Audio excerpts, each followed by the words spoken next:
an ce mu talakawa ne, kuma kwanciya hankalin ma ba a barin mu cikin shi. Wannan abin mu samu mu kare shi, mu samu kwanciya hankali, 'yan Nijar su samu kwanciya hankali cikin talauci, kan arziki ya zo, kuma arziki insha Allah zowa zai yi.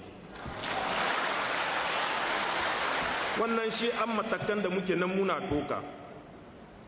Takardu na ga biyar takardu, duk abin da an ka dabaibaye shekara 100 da wani abu, muna nan muna walwale shi kaɗan. Dan adam ne adda gaugawa, amma abin da an ka kulle in ba ka walwale shi ba ne, tahiyar ka ba ta yi. To nasaru kuma cikin takardu ne sun ka dabaibace mu, cikin takardun nan za mu shiga mu walwale wannan kulli.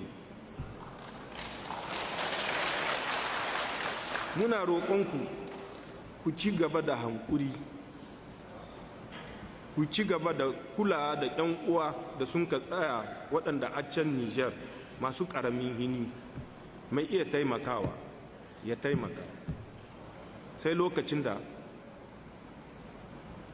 haƙonmu ya cimma ruwa, insha Allah, kuma haƙonmu zai cimma ruwa.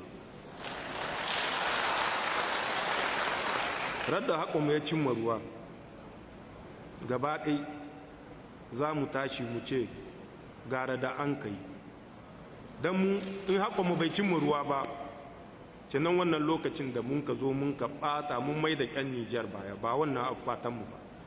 Mu mai da Nijar gaba, kamar wadda mun ka ce Nijar tana iya zama gaba, mu walwale wani ɗan duk da an kai na cikin takarda, Nijar ta zan sahun gaba.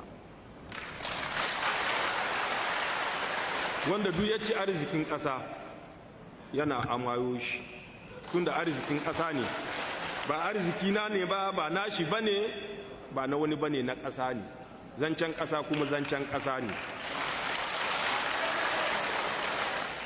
Ceton ƙasa sai 'yan ƙasa sun tashi tsaye, tsayin daka, babu son rai, babu son zuciya, babu bara-bara, sa'annan za a ceto ƙasa. Wannan shi za mu yi, kuma tare da ku, kuma da gudunmawarku. Allah ya gwada muna mun cika guri na ceton